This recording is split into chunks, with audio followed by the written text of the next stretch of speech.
suffisamment solide pour résister à des attaques extrêmement puissantes, y compris les coups de Gear 4 de Luffy et les coupures des 3 techniques de style d'épée de Zoro. Depuis qu'il a consommé ce fruit du démon, Tesoro a pu réveiller ses pouvoirs, gagnant encore plus d'influence sur l'or. Cela lui a permis d'utiliser tout l'or du navire comme système d'observation, lui permettant de détecter les effractions ou les attaques sur la ville. Il a également acquis la capacité de libérer des faisceaux explosifs d'énergie métallique suffisamment puissants pour détruire l'ensemble du navire de guerre marin. Bien que ce fruit soit extrêmement puissant, il a quelques faiblesses. Par exemple, Tesoro ne peut pas créer d'or à partir de rien. Il ne peut utiliser que l'or présent dans son environnement, ce qui signifie que son pouvoir est pratiquement inutile s'il n'y a pas d'or dans les environs. Pas étonnant que ce... Ah oui, d'accord. Kaku au-dessus de Tesoro. Ah ouais, non. Ah non, là, je suis pas d'accord, là. Ce type est vécu dans un immense casino flottant. Et où Ah ouais, non, je suis pas d'accord. Attends.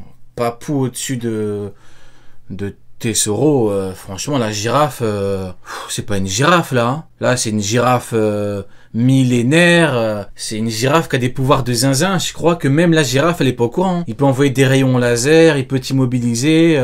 Je sais pas ce qu'elle a, la girafe de particulier, mais pour être au-dessus de Tesoro... Le capitaine Eustace Kid est un pirate notoire de South Blue, ainsi que l'un des membres les plus forts de la pire génération. Kid a mangé le magnétofruit, un fruit du démon de type Paramecia, qui lui permet de créer des forces magnétiques et de les utiliser pour contrôler le métal. Kid fait un excellent usage de son fruit du démon en combat. Par exemple, il peut repousser les objets métalliques. Voilà, Kid, vrai pirate qui a de vraies techniques. Vous voyez, comme Trafalgar Law, vrai pirate qui a de vraies techniques. Sanji, vrai pirate qui a de vraies caractéristiques, de vraies techniques. Zoro, vrai pirate qui a de vraies caractéristiques, de vraies techniques. Vous voyez, ça, ce sont des gens qui savent combattre, qui ont le plus important, c'est-à-dire des techniques offensives pour allumer. Vous voyez, Kizaru n'a pas ce genre de caractéristiques. Kizaru est une merde. Kizaru, il ne sait pas faire de dégâts. Voilà, Kizaru n'est pas un vrai combattant. Loin de lui. Kizaru, c'est un espèce de bouclier ambulant qui utilise sa défense voilà, pour ne pas se faire taper. C'est tout ce que c'est Kizaru.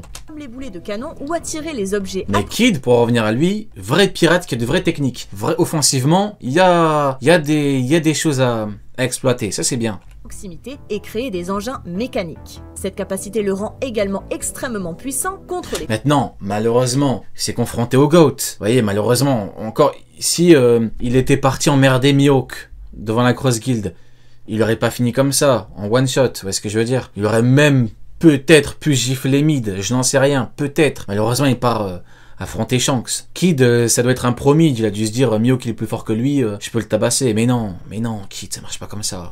Combattants qui utilisent des armes métalliques car il peut facilement les désarmer à l'aide de son fruit du démon et utiliser leurs armes comme matériaux de construction. Cependant, la façon préférée de Kid d'utiliser le pouvoir de son fruit est de former de gigantesques bras métalliques.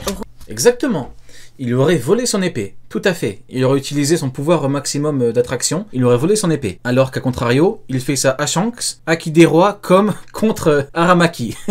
Et hop, rends mon épée, sale chien. Technique, il est obligé de rendre... En fait, dès qu'il va activer son pouvoir pour attirer son épée, hop, Akideroa inerte, Kid. Voilà la différence, hein. On me demande la différence entre Shanks et Mihawk. Bah c'est ça, hein. Mihawk, tu fais ton pouvoir pour retirer son épée, le pauvre, il va se chier dessus pour la retenir, hein, l'épée, hein.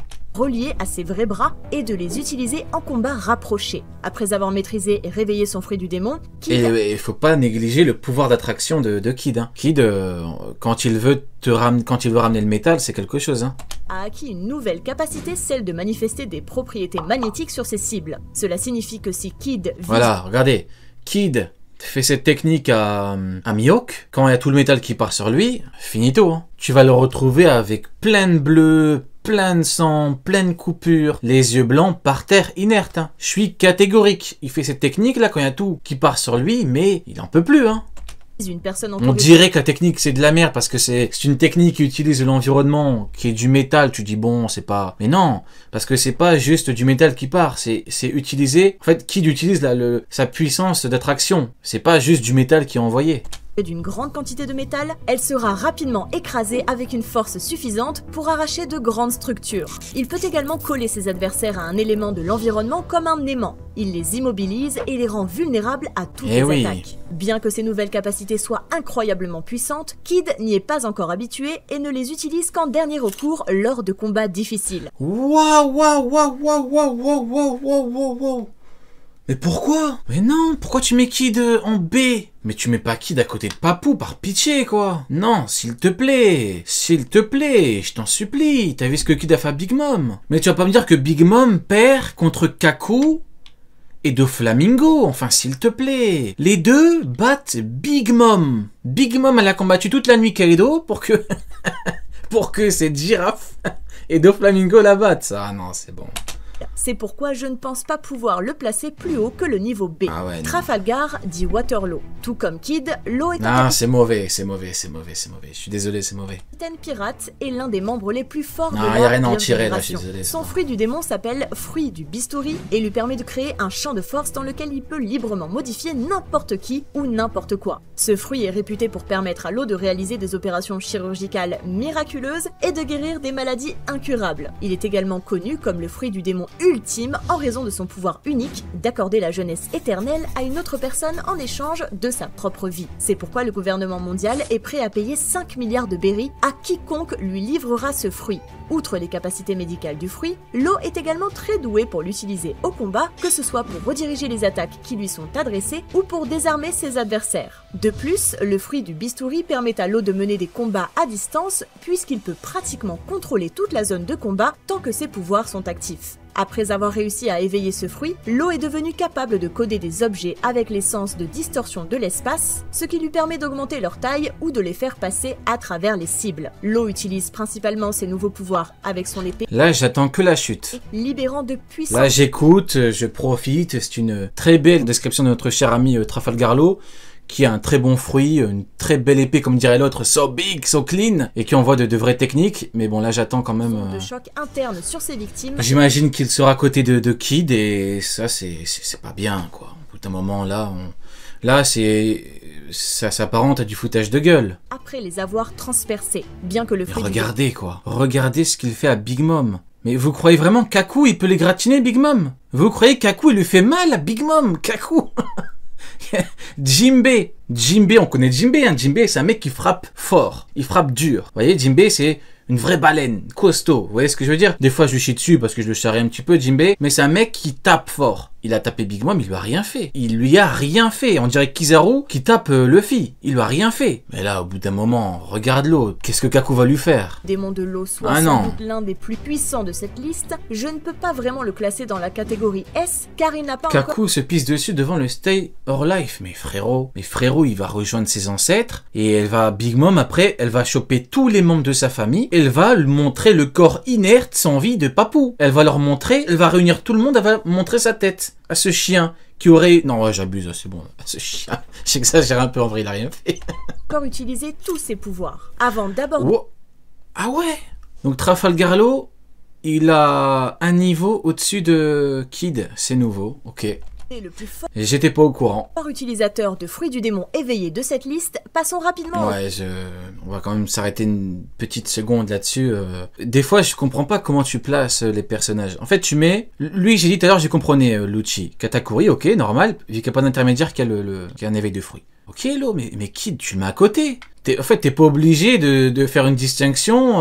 Alors ok, c'est vrai que Lo a des techniques de zinzin, et pour une majorité, on va pas se mentir, pour une majorité, Lo est au-dessus de Kid. Mais ça veut pas dire qu'il a un niveau au-dessus, tu peux être au-dessus sans être bien au-dessus. Et pour moi, c'est complètement honteux de dire que Kaku a le niveau de Kid. Kaku, à la limite, Doflamingo, à la limite, je me dis... C'est pourri, mais Kaku, c'est pas compréhensible. Avant Kaku, ça a d'aborder pas de le sens. plus fort utilisateur de fruits du démon éveillé de cette liste, passons rapidement en revue l'un des anciens membres des pirates Roger, Douglas Boulette. Durant sa jeunesse, Douglas Boulette. Boulette était membre Le fameux Douglas Boulette. des pirates Roger Douglas et Boulette a de ensuite viande. été capturé puis emprisonné à Impel pendant plus de 20 ans. Cependant, après que Luffy et Barbe Noire aient pénétré dans la prison, il s'est échappé avec d'autres détenus. Boulette a mangé le fruit de Dans le film, c'est un truc de zinzin. Barbe Noire, il l'a regardé, il a dit les mecs, lui, on lui parle pas. je pense j'ai le sourire là carrément. C'est une dinguerie, vous voyez? Ça c'est typiquement comment Oda représente la puissance de quelqu'un. Carrément, il a dit les mecs, lui, on le laisse. C'est mieux, on l'emmerde pas. Vous voyez? C'est un truc de fou furieux. Ça montre bien à quel point le mec, il est dangereux, il est puissant. Et pour ceux qui ont vu le film, patron, hein. de la ferraille, un fruit du démon de type paramécia qui lui permet de désassembler et de réassembler télékinésiquement des objets pour en faire ce qu'il veut. Grâce au pouvoir de ce fruit, Boulette peut créer de grandes Boulette structures mécaniques, y compris des sous-marins et des combinaisons robotisées, afin d'améliorer ses prouesses au combat. Comme d'autres personnages de cette liste, il a également réussi à réveiller son fruit, ce qui lui a permis de manipuler des objets à une plus grande distance et même de restructurer le paysage d'îles entières comme il l'entendait. Boulette peut également utiliser ce pouvoir sur lui-même en même temps que le fluide de le fameux Boulette. L'armement afin d'entrer dans un état de puissance similaire à la façon dont Luffy entre dans sa forme Gear 4. Dans cet état, son corps devient bleu brillant avec des yeux rouges et ses bras se dilatent et se compriment pour lui donner une puissance offensive. Elle est capable de nous dire que Doflamingo, il le bat. Maximale. L'inconvénient majeur de ce fruit est qu'il dépend... Honnêtement, tu me mets Kaku au niveau de Kid, pour moi, c'est comme si tu me disais que Doflamingo, il battait Boulette. Entièrement des ressources dont Boulette dispose, Le et fameux qu'il peut Boulette. savoir exactement ce qu'il fabrique et comment il est fabriqué, ce qui signifie qu'il est également limité par ses connaissances en mécanique. En fin de compte, Boulette n'étant pas un Boulette, ça me termine. personnage canon, je ne peux pas le placer plus haut. Ah, c'est une dinguerie. Ah non, c'est une dinguerie. Ouais, non, c'est du foutage de gueule. Ah ouais, non, là c'est trop, là. Ah non, là c'est trop. Là c'est pas possible. Non, là, au bout d'un moment, je sais plus quoi dire. Non, c'est bon. Non, je vais arrêter, là. Non, je vais arrêter le live, là, désolé. Je vais quitter, je crois, parce que là, c'est trop. On en a vu des dingueries, mais là, j'ai fait une vanne, j'ai dit, elle pourrait le mettre là. Genre, c'était une vanne. Vous voyez, c'est le niveau final de la vanne. C'est-à-dire que pour moi, il y avait aucun monde où elle le faisait. Vous voyez? C'était une vanne, en fait. C'était pas possible, putain de merde. Mais c'est une dinguerie. Que le niveau C. Monkey Non, dit mais c'est n'importe quoi. Non, mais c'est une dinguerie. Luffy. Comme nous le savons tous, au début de la série, Luffy a mangé le fruit. Mais pourquoi ils ont fait le film? Pourquoi Odell a dit d'aller regarder le film? Pourquoi ils ont travaillé le scénario? Pourquoi ça sert à quoi? La démonstration de puissance du bonhomme, ça sert à quoi? Ça sert à rien en fait. Mais le au moins à côté de Katakuri, au moins, je sais pas. Gomme, un fruit du démon de type paramécia qui confère à son corps les propriétés du caoutchouc, le transformant ainsi en un... Mais Douglas Bullet, c'est la représentation de la puissance. C'est un espèce de Kaido, c'est un mec qui, il ne vit que pour la puissance. Mais lui, c'est pire. Lui, c'est pire parce que lui, il est omnubilé par le fait d'être le plus fort. Il a même dit, il avait clairement dit que Roger était au-dessus de Barbe Blanche, hein, parce qu'il a dit qu'il voulait surtout surpasser Roger, mais bon, ça, on le savait tous. Mais c'est un mec qui ne vit que pour la puissance. Douglas Bullet représente ce mot. C'est bien un mec qui représente ce mot, c'est lui, parce que toute sa vie est tournée autour de ça. Comme Kaido, mais lui, c'est un psychopathe, lui. C'est pire, quand même. Ah non. Être humain en caoutchouc. Et je veux bien que Roger l'a giflé à l'époque où on disait déjà qu'il était fort, mais c'est parce que c'est Roger. Parce que Roger, il est trop fort. Cependant, ce n'est que récemment dans le manga que nous avons découvert que le fruit de Luffy s'appelle en fait fruit de l'humain modèle Nika et qu'il s'agit en fait d'un fruit mythique Zoan qui permet à Luffy de se transformer en dieu soleil. Selon les 5 anciens, ce fruit n'avait pas été réveillé depuis des siècles avant que Luffy ne le fasse et d'après leur réaction, il est clair qu'ils sont terrifiés par son pouvoir. La première fois qu'il a réveillé ce fruit, l'apparence de Luffy a radicalement changé. Ses cheveux et ses vêtements sont devenus blancs, ses sourcils ressemblent à des spirales et de la vapeur s'enroule autour de lui. Cependant, ce réveil n'a pas seulement changé l'apparence de Luffy, il lui a aussi donné de nouvelles capacités de combat, comme la possibilité de manipuler librement la forme et la taille de son corps, de manipuler l'environnement autour de lui comme s'il était fait de caoutchouc et même d'étirer tout ce qu'il touche. Grâce à toutes ces nouvelles capacités, Luffy a enfin pu terrasser l'un des 4 empereurs des mers, Kaido, et s'il y est parvenu, les autres personnages de cette liste ne devraient pas représenter une réelle menace pour lui. Par conséquent, Luffy est le premier...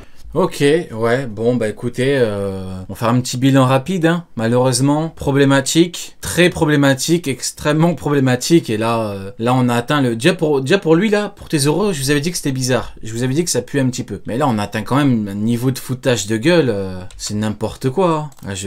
Je comprends pas comment tu peux faire un top comme ça, c'est de la folie.